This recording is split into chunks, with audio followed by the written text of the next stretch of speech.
یہ ایسا غزوہ ہے کہ اللہ تعالیٰ نے سورہ انفال کی متعدد آیات جو ہیں وہ اس کی شان میں، اس کے مختلف جو اللہ کریم کی مدد وہاں شامل ہوئی،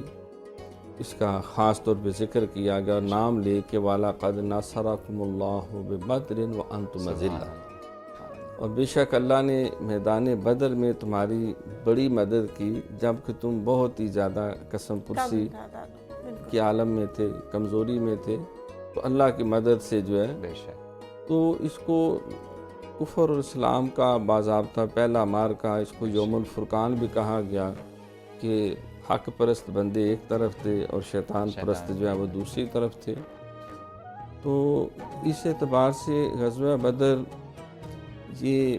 کفر اور اسلام کا پہلا مارکا بھی، اور جو اسلامی تعلیمات میں ایک بنیادی لازمی رکن ہے جہاد، اس کا یہ عملی اظہار بھی تھا۔ بعض کہتے ہیں کہ قرآن پاک کے 5 ستون ہیں، لیکن بعض علماء مفسرین نے کہا نہیں 6 ہیں، چھٹا انہوں نے جہاد کو شامل کیا ہے کہ کلمہ طیبہ، نماز، روزہ، حج، زکوٰۃ اور جہاد، وجاہدوا فی سبیلہ لعلکم تفلحون۔